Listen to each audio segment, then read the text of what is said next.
Alô, amigos, bem-vindos ao Gente que Fala ao vivo, de meio-dia a 1 pela Rádio Trianon, AM 740 São Paulo, Rádio Universal, AM 810 Santos e AltV, www.altv.com.br, com reapresentação 6 horas da tarde. Também TV Guarulhos, 11h30 da noite. TV Guarulhos, canal 20, o HF, canal 3, digital da NET em Guarulhos. Nosso site, www.gentequefala.com.br, nossa página Facebook/programa Gente que Fala, o Twitter, @Gente que Fala AM, também o WhatsApp São Paulo 11 974012235, chat no site da AltV, ainda um telefone à sua disposição que é São Paulo, 50526622. Participando desta edição de Gente que Fala, ortopedista, traumatologista, doutor Joaquim Maluf Neto. Doutor Joaquim Maluf, prazer tê-lo aqui. Prazer é meu. O senhor é chefe da equipe de pronto-socorro de ortopedia, me ajuda, ortopedia e traumatologia do Hospital Mandaki, correto? Exatamente. Tem outras atividades ainda que o senhor queira destacar? Membro da Sociedade Brasileira de Cirurgia do Pé e instrutor da Sociedade Brasileira de Ortopedia e Traumatologia. Também conosco o preparador físico, personal trainer, Marcelo Bueno. Prazer tê-lo aqui, Marcelo. Prazer é todo meu. Obrigado pelo convite. Você é da academia Detox Gym? Detox Gym. Pronunciei corretamente? Perfeito. Perfeito.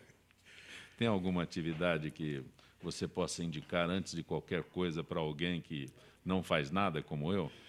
Bom, Zogopé, você me falou que você caminhava. Então... Mas aí você me falou que você caminhava só dali do escritório para cá, para a mesa de apresentação, então você vai precisar de mais alguma coisa. Do carro para cá, você não entendeu? Do carro é mais longo, né, do estacionamento. Doutora Maria Elisa Noriller. Boa tarde, doutora Maria Elisa. Boa tarde. Eu preciso que a senhora fique mais próxima do microfone. A senhora é ginecologista, obstetra, correto? Isso. Então me ajuda. A senhora é responsável pelo setor de ginecologia endócrina, infanto-puberal, Hospital, maternidade, escola Vila Nova Cachoeirinha, que é um hospital da rede pública. Sim. Que atua, que tem uma ação boa na população da Zona Norte. E acabamos também atendendo pacientes encaminhados de outras áreas, que às vezes demora para conseguir em outro lugar, a gente consegue encaixá-los lá. Mas, basicamente, nós atuamos na população da Zona Norte de São Paulo. E na rede privada, a senhora acabou de... Rede privada também. Também. Tem consultório, também atuamos na obstetrícia, um pouco de cada. Pois bem. Doutor Joaquim Maluf. Pois não. Eu preciso que o senhor me ajude com outras informações sobre Joanete. O que é realmente Joanete? Bom, o Joanete é uma deformidade relativamente comum dos pés, é mais comum nas mulheres, graças a Deus, né? O dedão, o hálux, né? Ele tem um desvio lateral e o metatarso, o primeiro metatarso, um desvio medial. Então fica aquele dedo torto, com aquela coisa bojuda, né, que é o Joanete, que a gente chama de bunhon, né, aquela ali na figura onde está ali coberto, né, uma proteção que às vezes se usa para disfarçar a dor, né, olha lá, esse é um Joanete, né, aquela dor ali é muito comum naquela região, aquele é o desvio típico, né, o dedo vai para o lado lateral e o metatarso para medial. É uma deformidade comum e muitas vezes dolorosa, né? Por que o senhor diz que é mais comum nas mulheres? Por causa do calçado? Com certeza isso é comprovado, né? Que uma das causas do Joanete é o mau uso de calçado, né? Salto alto e bico fino, principalmente. Mas tem problema de, dizer, hereditariedade? Tem comprovadamente hereditariedade. Quando a mãe tem, ou o pai... O pai é comum, o pai ter, o filho não ter, a mulher ter. Então, a hereditariedade com certeza é um fator. São vários, né? É uma multifatorial, não é uma coisa só. Tem mulher que usa salto a vida inteira e não tem. Mas tem uma coisa interessante, por exemplo, no Japão, pré-guerra, onde os hábitos eram orientais, não tinha quase Joanete. No pós-guerra, quando eles começaram a usar sapatos ocidentalizados, o índice de Joanete hoje em Tóquio é igualzinho em Nova York. Então, essa é a prova cabal de que o sapato influi realmente. Bueno, alguma observação?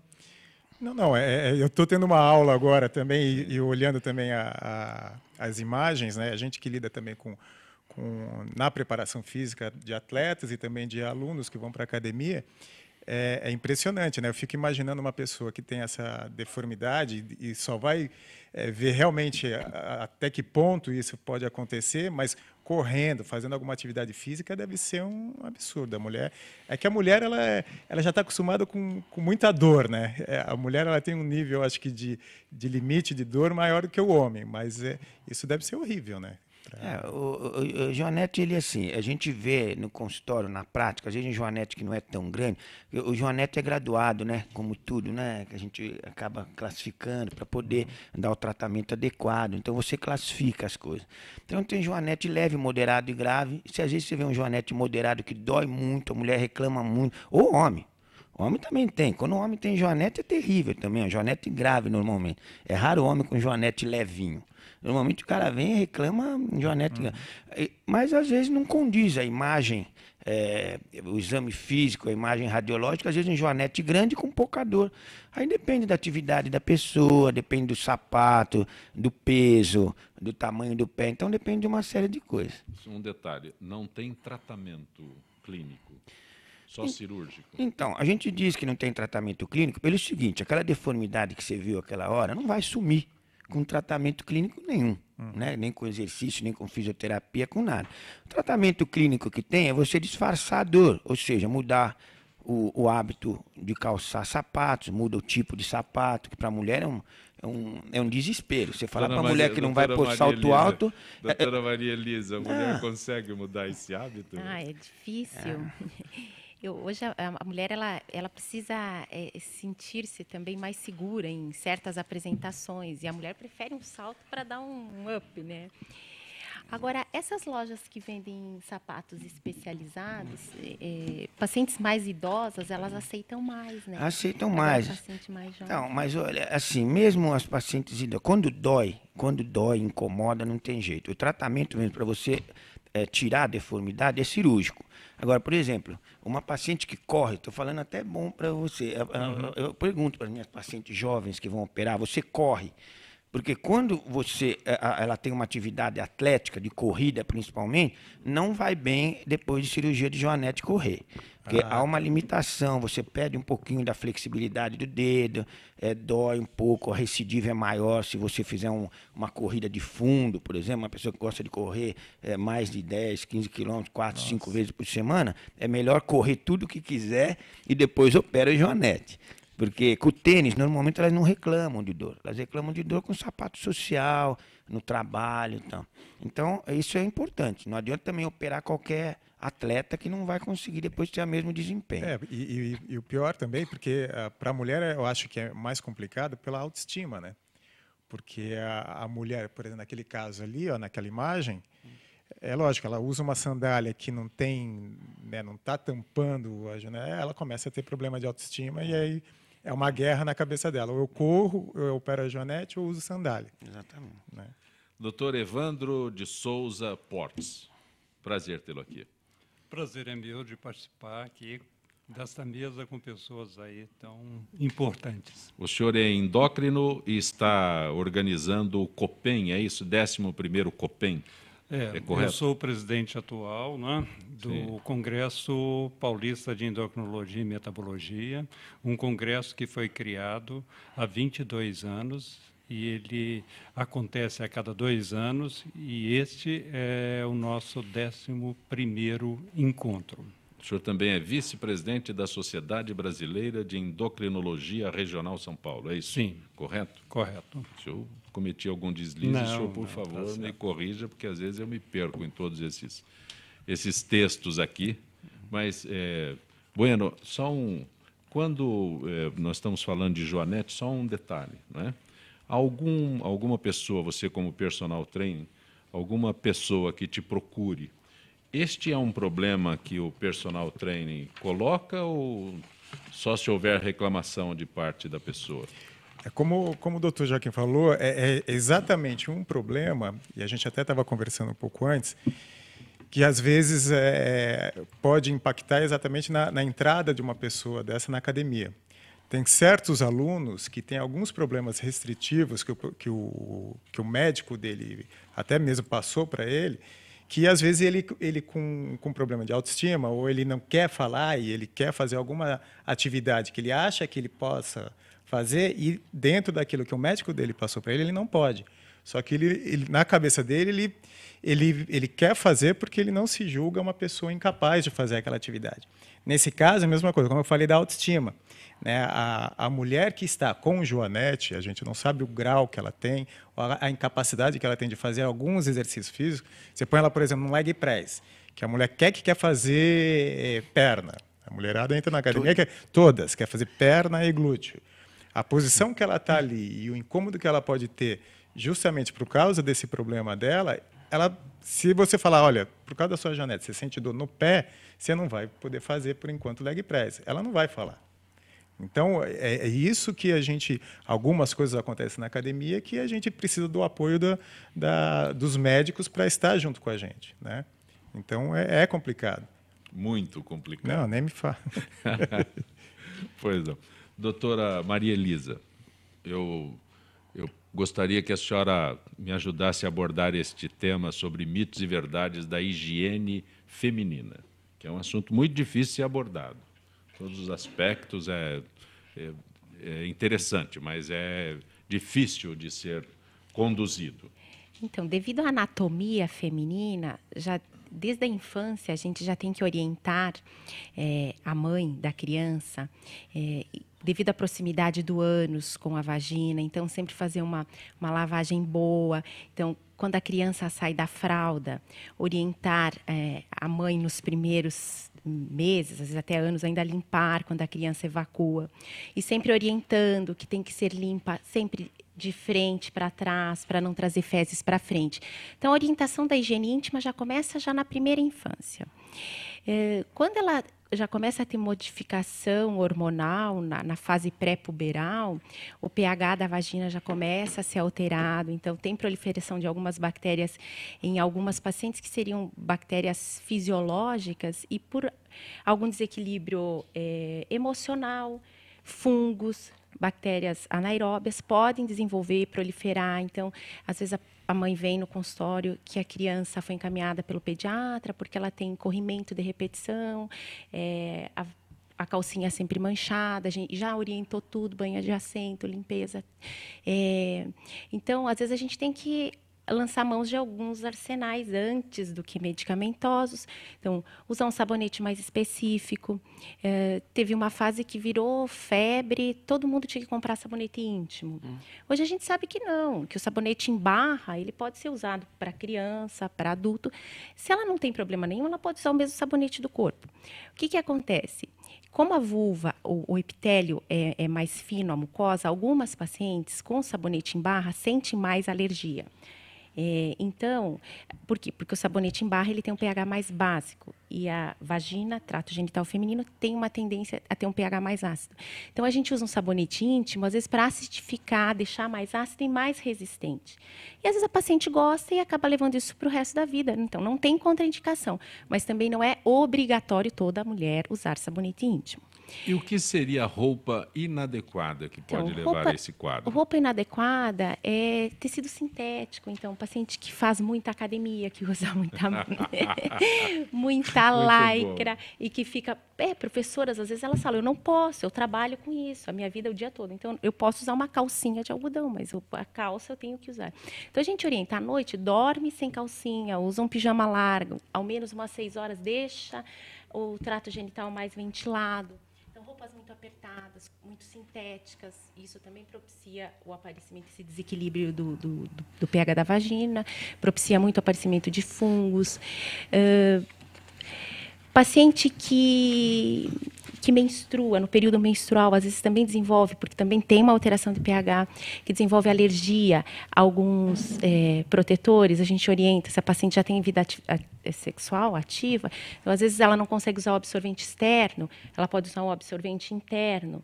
E hoje, o que está se usando também bastante fora, a gente até pode falar isso mais para frente, os coletores menstruais, Europa e Estados Unidos, usam muito. Paciente que dá aula em água, paciente professora de ginástica, então, que não pode usar nem absorvente, ela não quer usar bloqueador de menstruação, ela não quer usar um anticoncepcional, não quer usar DIU que corte a menstruação, ela quer ovular normal, ela já teve filho, já fez laqueadura, e a menstruação incomoda porque ela se sente suja. Então, hoje, uma opção, coletor menstrual, que a paciente pode pôr, fazer exercício, atividade física, tranquila. E eu acho que de higiene, tem que orientar já desde cedo, então, que a vagina não é um órgão sujo, que às vezes elas tem paciente que tem medo de se tocar, de não se limpar direito. Então, que faz parte do nosso corpo, mas tem que ser orientada desde a primeira infância. Doutor Maluf, o senhor tem alguma coisa a acrescentar, algo a acrescentar nesse assunto? Não, o senhor está se manifestando aí com concordância. São coisas gerais, a gente acaba até orientando também. Perfeito. Que a gente pega atleta também, que acaba falando para a gente isso. E essas orientações que a doutora deu são orientações gerais, né, simples, que todo médico devia estar apto a dar para seus pacientes. Né? A gente mexe muito com atletas, elas reclamam muito disso. Inclusive, quando vão operar a Joanete, pergunta se pode operar porque está menstruada. Né? Então, até isso tem hoje ainda. Então, eu acho assim, todos, inclusive professores, talvez quando elas têm mais intimidade, podem orientar também que elas usem uma roupa mais ventilada, né? Tudo isso colabora. Eu acho que todo mundo deve colaborar com isso. Doutor Evandro? Então, dentro da nossa área de atuação, da endocrinologia, nós temos as pacientes que são diabéticas. E as pacientes diabéticas, quando não estão bem controladas, elas perdem açúcar pela urina. E isso cria um meio de cultura ideal para a proliferação de bactérias. Cada vez mais a gente, ao abordar uma paciente diabética, isso não só para a mulher, para o homem também. O homem também faz infecção, faz balonopostite. O diabético, ele é mais propenso a isso. Então, nós também orientamos aos nossos pacientes para uma higienização melhor, porque o açúcar na urina predispõe à infecção, e a infecção predispõe à descompensação do diabetes. E uma coisa muito interessante, são novos medicamentos que surgiram e já estão disponíveis no Brasil, que são medicamentos que tratam o diabetes jogando mais açúcar fora pela urina. E isso faz com que a urina se torne ainda um meio de cultura mais adequado. Então, o paciente, principalmente os diabéticos em uso dessas medicações, tem que ter um cuidado redobrado com a sua higienização. Doutora Maria Elisa, colegas de vocês que vêm sempre ao Gente que Fala, dizem que um dos problemas que encontram com os pacientes é que eles sonegam informações. Esse foi o termo usado aqui recentemente, sonegam informação. Então, no caso da senhora, alguém, como o doutor Evandro se referiu, que tem diabetes, mas não quer contar que tem diabetes, nem que toma remédio, né, de uso contínuo como esse. Quando acontece isso, como é que a médica tem que proceder para tentar descobrir? É um segredo, né? A pessoa da mesma, não, eu não vou contar para ela porque... Eu acho que esse é um problema maior quem faz pronto-socorro. Então, chega a paciente com múltiplas fissuras, um inchaço na vulva causado por um fungo Candida albicans. Então, às vezes, a consulta é corrida e a paciente não fala. O médico olha lá, é candidíase e prescreve. Agora, a consulta de consultório, o ginecologista hoje, ele é o clínico da mulher. Então, antes de partir para o exame físico, a gente já tem que anotar os antecedentes pessoais. A senhora tem diabetes, pressão alta, história familiar, risco de câncer na família. Então, é difícil uma paciente sonegar uma doença crônica que elas já estão acostumadas com aquela doença.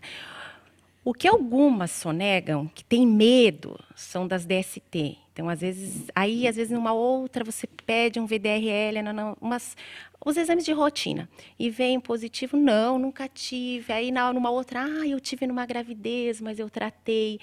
Ou eu tive HPV no passado, eu tinha esquecido. Então, tem medo ainda de você rotulá-la. Então, eu acho que aí sonegam. Mas uma doença crônica, um problema cardíaco, um problema de metabólico, elas não... Talvez elas mintam um pouco na dieta. Você está fazendo a dieta? Estou, não estou comendo açúcar. Uma paciente com hipercolesterolemia, não como gema de ovo, não como carne gordurosa. E, então, aí eu acho que sonegam. Mas eu acho que de modo geral, hoje, as pacientes... eu acho que elas sonegam mais informação assim, que elas acham que não vai ser tão danoso no tratamento. Doutor Maluf, na tua área também se sonega a informação? Você vê como a medicina ela se entrelaça toda, né? Sim. Então, ele estava falando de diabetes. A gente pega um monte, né? Diabético no consultório. O diabetes, ele causa uma glicolização dos tendões. Ele perde a estrutura tendinosa. Então, ele tem muito mais, por exemplo, lesão de manguito rotador, que você deve ver direto, né? O pessoal do supino lá. Então, rompe o tendão de Aquiles, tem dores tendinosas. Você estava falando antes lá para mim na sala, todo mundo tem uma certa dor. Então, o diabético, ele é um paciente consultório, né? Porque tudo influi. Você vai operar um diabético em Joanete, você precisa tomar mais cuidado. O cara tem uma fratura de tornozelo, é totalmente diferente você operar uma fratura de tornozelo de uma pessoa que não tenha diabetes de um diabético. Pode evoluir muito mal, apesar de bem operado, o tempo de imobilização é maior. Ele pode desenvolver uma artropatia de Charcot, que é um negócio gravíssimo, uma destruição articular. Tem infecção ginecológica, ele pode ter estar com uma infecção urinária, você vai operar um joanete ou uma prótese total de quadril ou de joelho. Se você não estiver atento a isso, pode infectar a prótese, vira um problema seríssimo, né? Então, tudo isso é importante. E quanto à sonegação, doutora, eu concordo. Assim, a gente não tem... Você perguntando, às vezes ele não te fala, mas você pega um paciente com fungo na mão, no interdígito, com fungo, você desconfia de diabetes. A gente já fez um monte de diagnóstico de diabetes no consultório, e o cara com a mão, com fungo, no pé, com cândida no interdígito da mão, pode pedir que alguma coisa tem. Você pede uma curva glicêmica, dá. Às vezes ele nem sabe. Sim. Então é importante, né? Esse intercâmbio médico aí é importante. Mais algumas, desculpa, doutor. Algumas doenças que ainda tem um preconceito, né? Como a doutora falou. E até escutando tudo isso, para mim está sendo ótimo, está sendo uma escola, porque eu vou ser pai agora, pela primeira vez, e de uma menina. Então, eu vejo isso, e até o doutor falou sobre professores em colégio, ele precisa ter mais informações sobre exatamente esses quadros e para estar orientando crianças, porque, na realidade, o professor de educação física nas escolas é onde tem mais contato direto com as crianças. E tenho certeza que a maioria deles não tem a mínima noção disso tudo que estão sendo falado aqui. Então, eu acho muito legal. Doutor Evandro.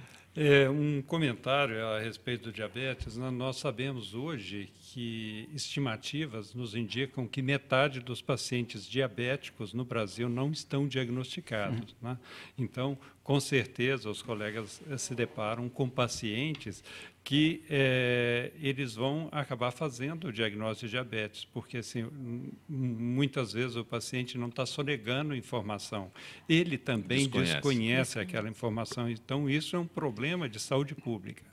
Talvez no consultório, o paciente que tem mais acesso a serviços de saúde, ele tem um índice de não diagnóstico menor, mas na saúde pública brasileira, nós ainda nos deparamos com pacientes que chegam já com complicações graves de diabetes, alguns já perdendo a visão, que é algo que demora aí 15, 20 anos para acontecer desde o diagnóstico. O paciente já chega perdendo a visão e é ali que ele tem o seu diagnóstico de diabetes. É uma triste realidade. Eu vou contar para o senhor uma história que o senhor nunca deve ter ouvido, mas na roça, quando se era pequeno, né? Já sei o que você vai falar. O senhor já sabe. Da formiga. Faz xixi no pé de café. Se juntar formiga, está com açúcar no sangue. Esse era o diagnóstico na fazenda. Não era isso, doutor Maluf? É isso. Mas não é que eu me formei em Ribeirão Preto, simples, né? Eu fiz Ribeirão Preto lá. Então, isso é muito comum dos caipiras chegar pra gente e falar, eu acho que eu tô com diabetes, porque quando eu faço eu estou com açúcar no açúcar sangue. no sangue, porque eu faço xixi junto à formiga, né? Então, a gente ouviu muito isso. Você não deve ter ouvido esse diagnóstico Não, então, nunca. Aqui a gente não escuta muito, mas eu também sou mineiro, né? E lá em Minas também tem mais esse tipo de... Bueno, ficou assustado com a história, Bueno? Não, eu também morei no interior, eu morei em Caçapava e escutava isso também, e outras histórias, né? Então, o interior é muito... Prode. É muito bom, eu não podia deixar passar essa oportunidade. Perfeito. Outros colegas teus, a gente aborda isso, mas era de uma simplicidade, né? Ainda existe, né? Fora nesses rincões todos do Brasil, essa situação, lamentavelmente, ainda existe pela desinformação. Então, o doutor Maluf, pelo olhômetro, né, da mão da pessoa está com problemas, no olhômetro, vocês são especialistas disso, partem para um exame mais apurado, mais dedicado, específico, né? Mas a primeira coisa é no olhômetro, né? O senhor deu aí um quadro de quem chega no seu consultório e você pode... Desconfiar, né? Desconfiar, é o olhômetro mesmo, a experiência de vocês permite isso. Hoje a gente tem residente, você deve ter, doutora, com certeza lá no Vila Nova tem, e a gente fica muito preocupado, porque o paciente, não só o médico, quando era o paciente eu já ficava preocupado, mas agora o médico nem olha mais o paciente, né? Já pede a ressonância ou o exame, e às vezes o cara não sabe nem para que ele está pedindo aquele exame. Eu já tive caso no consultório que era um lipoma grande na região inguinal. Uma senhora gorda, ela passou na ginecologista, a ginecologista falou que não sabia o que era aquilo, mandou para o ortopedista, pediram uma toma, uma ressonância, um ultrassom e uma cintilografia óssea. Era um lipoma. Aí eu tirei o lipoma. A mulher acha que eu sou assim, todos erram, todo mundo, mas se você não examinar o paciente, você não consegue fazer diagnóstico de nada. Então, esse recado para os residentes hoje é o seguinte, examine o paciente. A gente tenta ainda manter isso. Não dá muito tempo, né? No pronto-socorro, que nem a doutora falou, fica o cara sentado lá, tem 70 para ele atender. A gente entende que ele entrou às 7, às 18h45, ele vai sair, faltam 15 minutos, tem mais 10 para ele atender. É difícil. Mas, na medida do possível, pelo menos no consultório, examinar o paciente antes de pedir exame, porque o exame é complementar. O exame principal é do médico, ainda é. Doutora Maria Elisa, algo a acrescentar? Não, talvez para quem não saiba o que é lipoma, é um nódulo gorduroso, que o exame clínico é primordial, já faz diagnóstico. Diagnóstico é clínico. Não precisa nem exame complementar. Você está acompanhando gente que fala pela Rádio Trianon, AM 740 São Paulo, Rádio Universal, AM 810 Santos, AltV, www.altv.com.br, com reapresentação 6 horas da tarde, TV Guarulhos, às 11h30 da noite, pelo canal 20 OHF, canal 3 NET em Guarulhos. Retornaremos em instantes.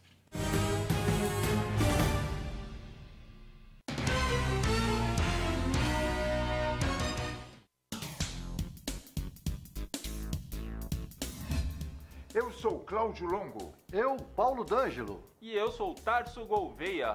Nós apresentamos todas as terças-feiras, às 9 da noite, aqui na altv.com.br, o Família Palestra TV, um programa esportivo onde você sabe de tudo sobre o Palmeiras, aqui na TV da internet.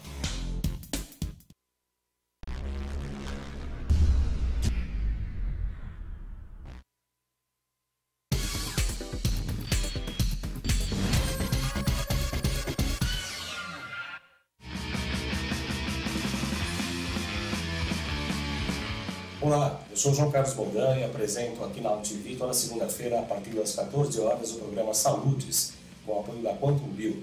Falamos das medicinas ancestrais, como a acupuntura, que é a minha especialidade, mas também de medicina quântica, biorressonância, biofísica, para a qualidade de vida e saúde. Venha com a gente toda segunda às 14 horas aqui na UTV.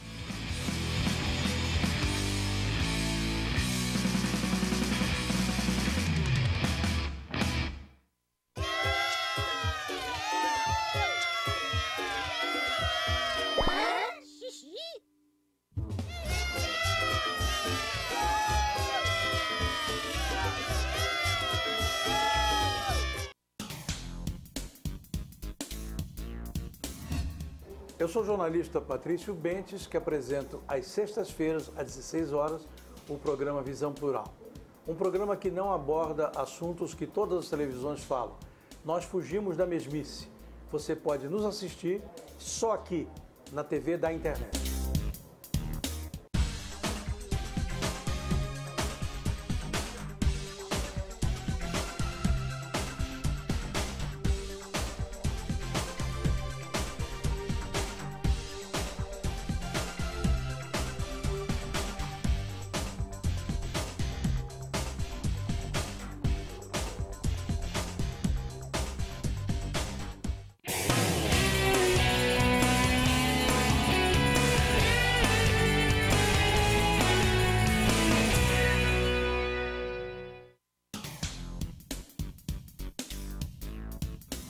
Sim, meus amigos, muito prazer, sou Sérgio Oliveira e estou aqui para lembrar vocês que toda segunda-feira, 9 horas da noite, eu estou aqui na TV da internet com o Futebol Alternativo TV.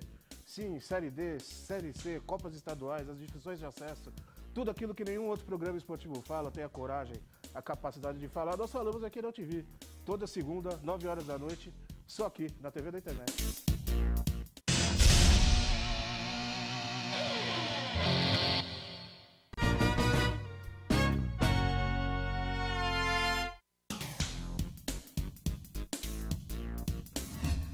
Eu sou o jornalista Patrício Bentes, que apresento às sextas-feiras, às 16 horas, o programa Visão Plural.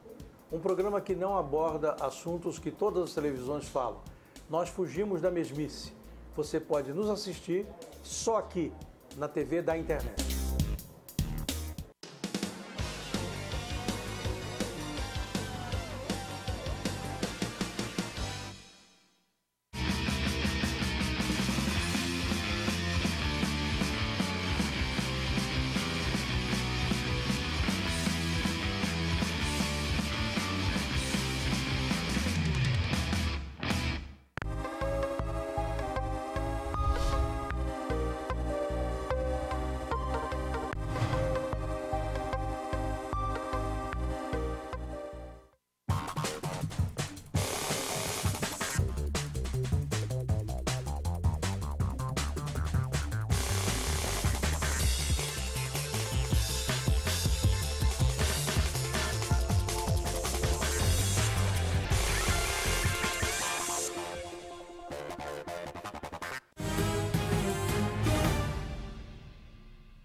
Você está acompanhando Gente que Fala pela Rádio Trianon, AM 740 São Paulo, Rádio Universal, AM 810 Santos, AltV, www.altv.com.br, TV Guarulhos, 11h30 da noite, através do canal 20 UHF e canal 3 da NET em Guarulhos.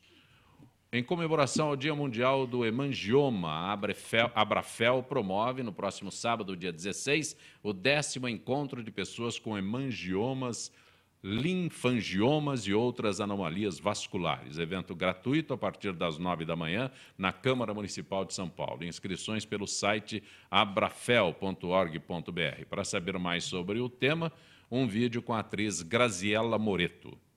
Oi, eu sou Graziella Moreto. E essa mancha no meu rosto é um hemangioma. Eu já fiz alguns tratamentos de laser e hoje a gente sabe que além da maquiagem a gente tem várias opções dermatológicas para tratar os hemangiomas, ainda bem.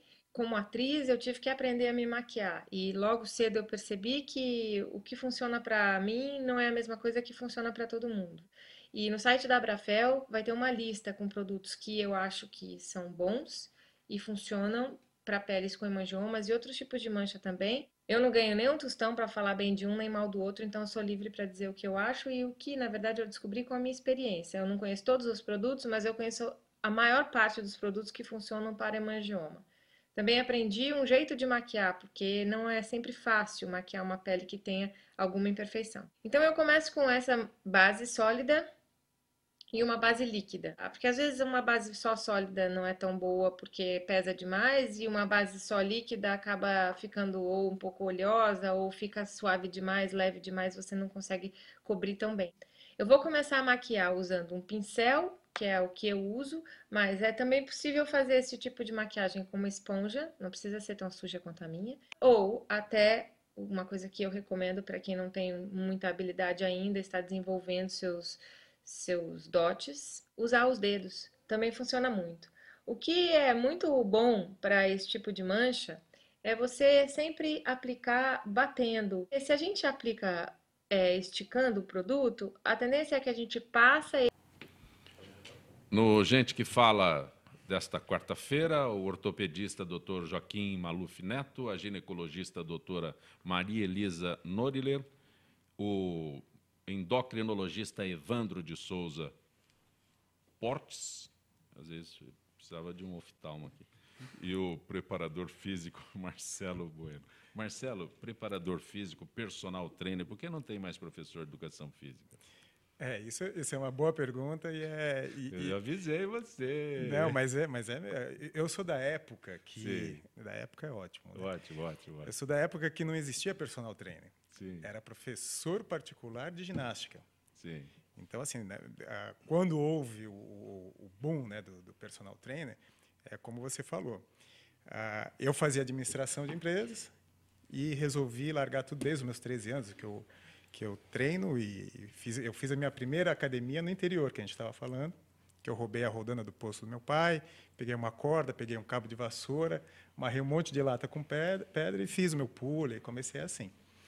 E a minha paixão, a minha paixão pelo esporte, ele veio desde os 13 anos e eu passei a minha adolescência, a minha parte de formação, comecei com administração, mas eu trabalhei também em uma mesa de Open na época, era Open Marketing no Banco BCN.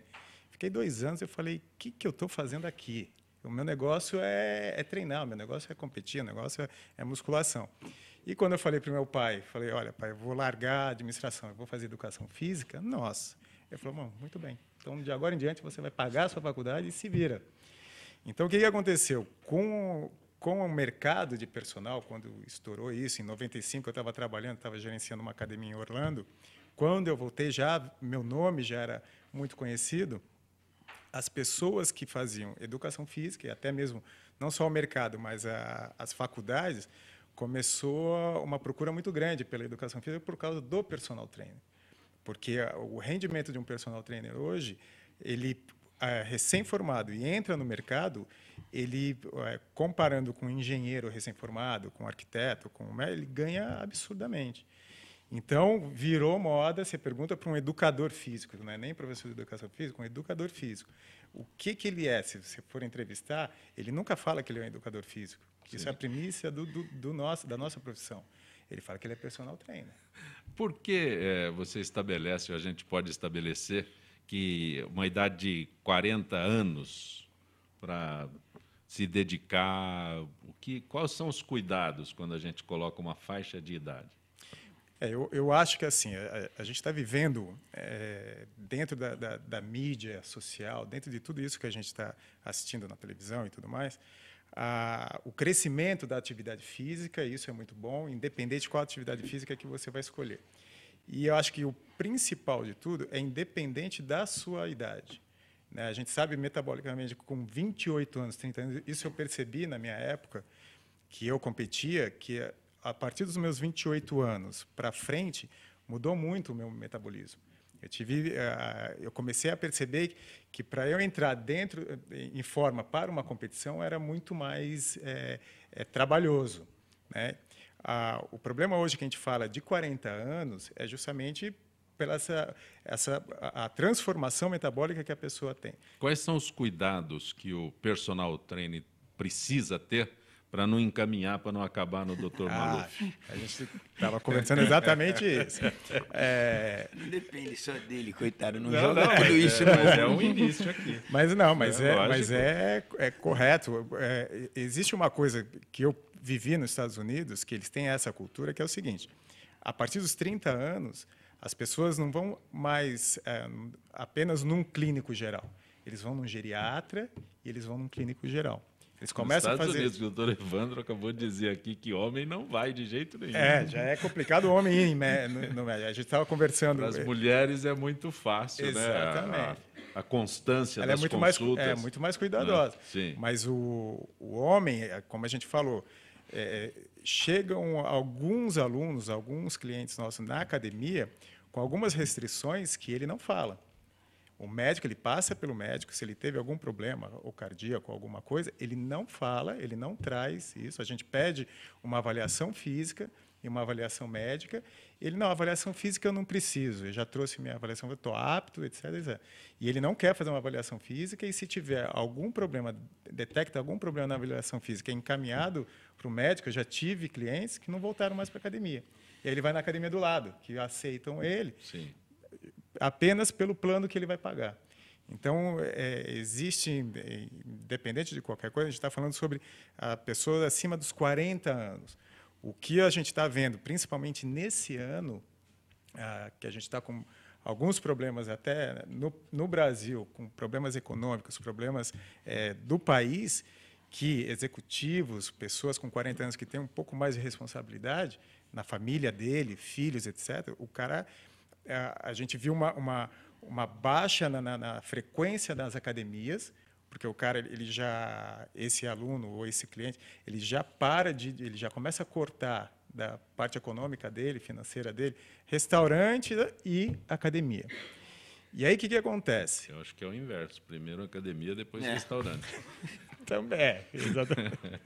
E por último, e aí o que acontece? A pessoa, ela acorda, vai trabalhar... É do restaurante que ele vai para a academia. Exatamente. E aí o que acontece? Ele chega em casa, a pessoa está pressionado no trabalho, começa a ter um estresse quando chega em casa.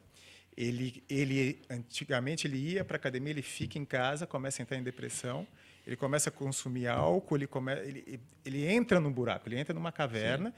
E a esposa, ela está vendo tudo aquilo, e ele não admite que ele está em depressão, que ele está com 1000 problemas, e acaba não conseguindo sair dali.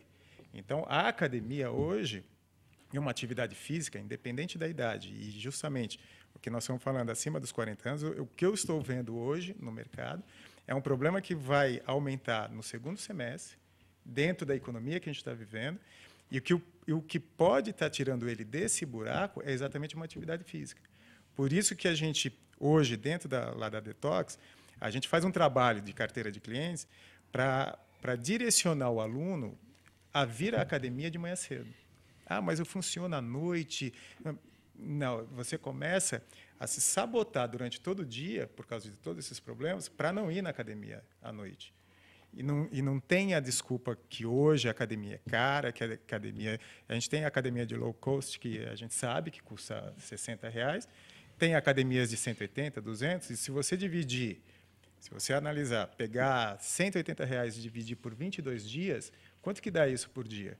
Quanto custa isso para você ter uma qualidade de vida, evitar de ir no médico, evitar de, não digo pagar plano de saúde, mas ele vai evitar de comprar remédio, ele vai gastar muito mais ele doente e muito mais em relação à família dele. Você fala de prevenção, algo que o brasileiro não tem. Não tem. Lamentavelmente. Então, a gente tenta puxar esse aluno para de manhã, a primeira coisa que ele tem que fazer, toma o café dele direitinho, vai para a academia, que ele faça meia hora.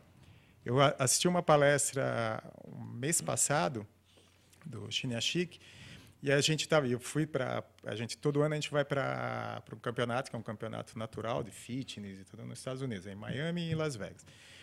E a gente trabalha com atletas que são pessoas normais, que elas têm uma motivação por entrar nesse campeonato, porque são pessoas normais, não é um atleta de ponta, ela tem uma rotina, entre aspas, de atleta, que é mediana, que ela consegue se motivar em relação a esse objetivo que ela tem para ir para lá.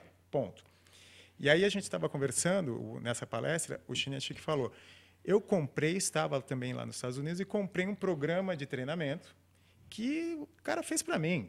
É impressionante. Eu comprei, mandei a Amazon entregar, só que não deu tempo, eu fui embora, o meu filho que mora lá, pedi para ele trazer, estou esperando ele trazer, não aguento mais, ele está demorando. É um programa de treinamento de 10 minutos por dia.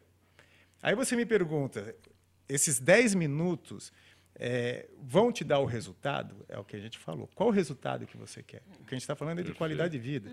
Né? Esses 10 minutos para você que anda do carro até aqui, em casa, vai fazer uma diferença tremenda. Uma diferença muito grande. Entendeu? Doutor Evandro, o Congresso Paulista de Endocrinologia, Metabologia, que começa amanhã. Onde será? Que hora? Detalhes o congresso gente. Vai ser realizado no Shopping Frei Caneca. Tá? São esperados aproximadamente 1.500 inscritos. Tá? Nós vamos ter atividades na quinta-feira, sexta-feira, o dia inteiro, e no sábado pela manhã. Né? Nesses 2 dias e meio, estão distribuídas aproximadamente 150 palestras, com palestrantes nacionais, né?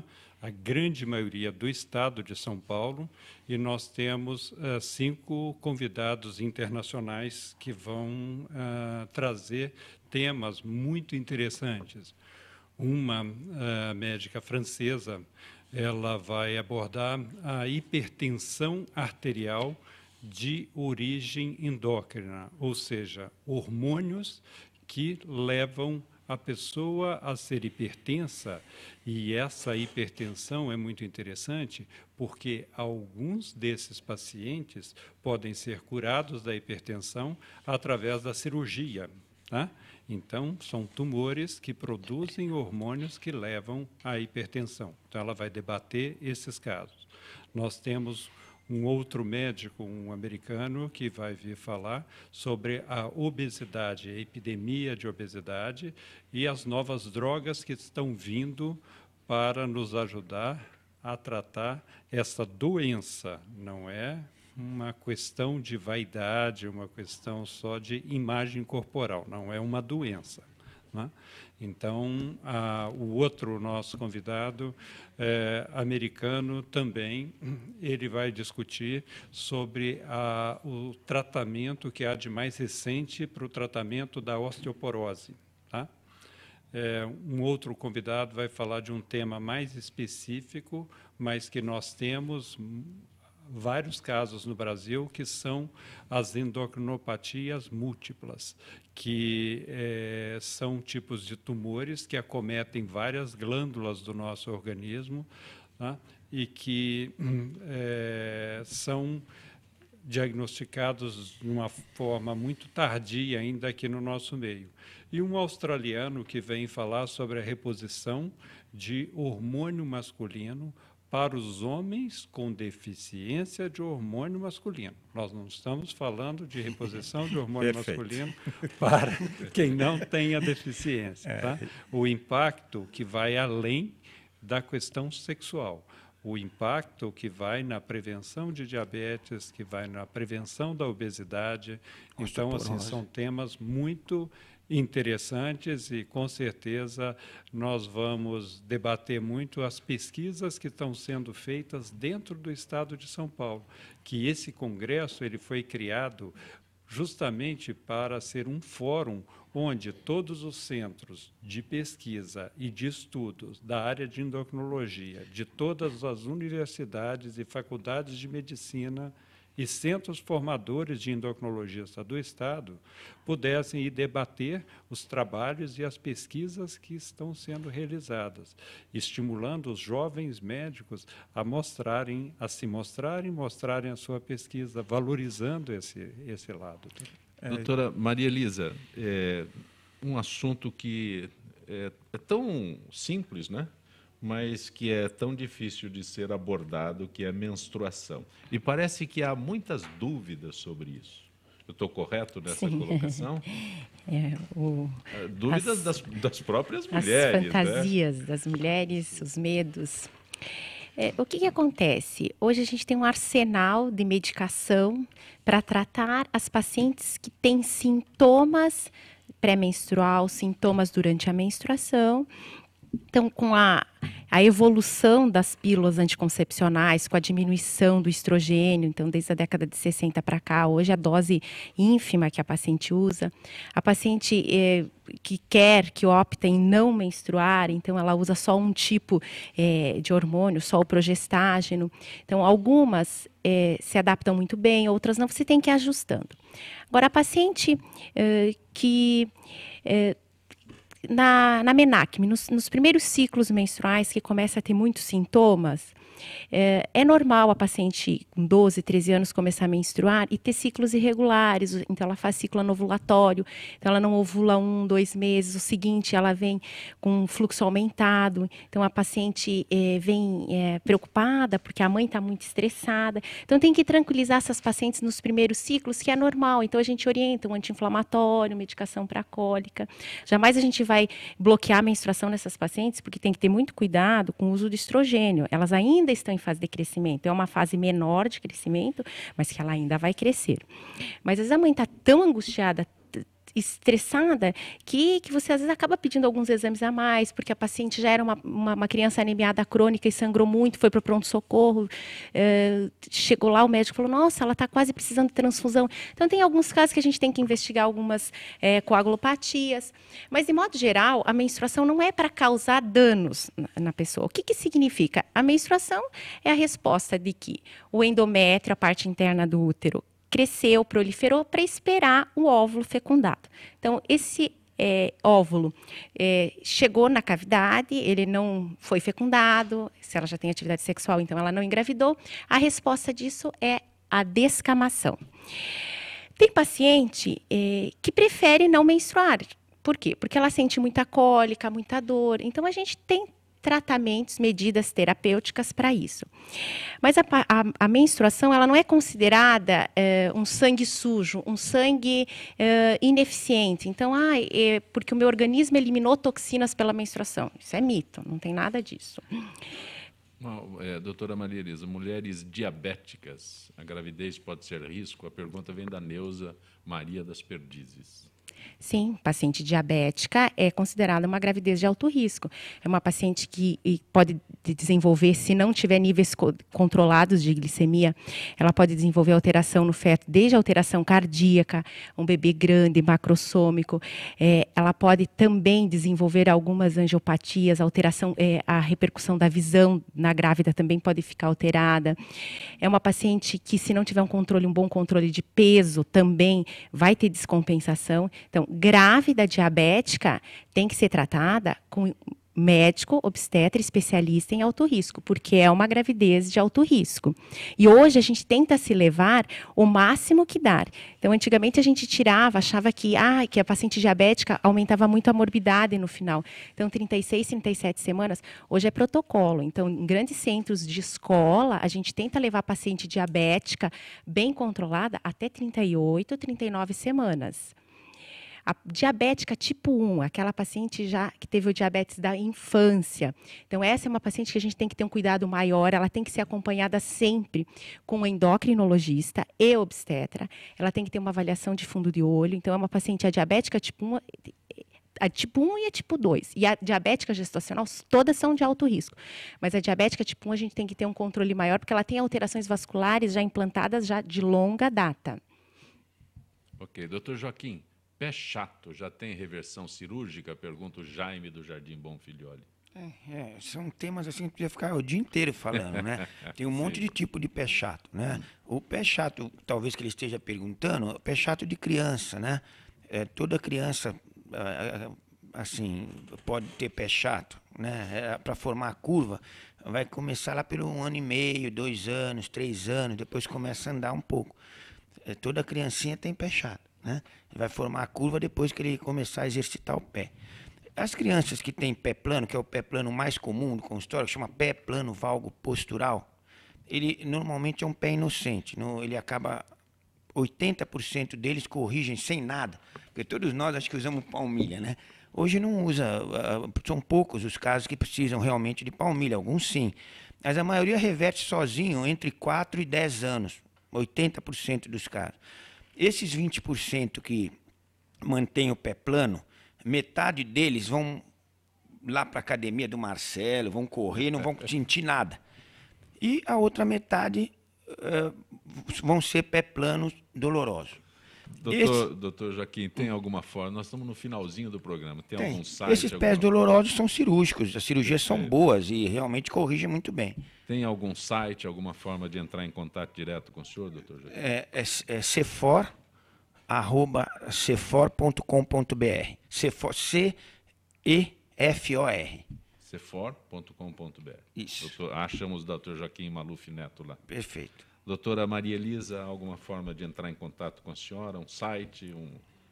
Eu tenho um site e uma página, doutoramariaelisanoriler.com.br. Tem bastante pacientes pessoas até que não me conhecem, que fazem perguntas e eu respondo, sempre na medida do possível.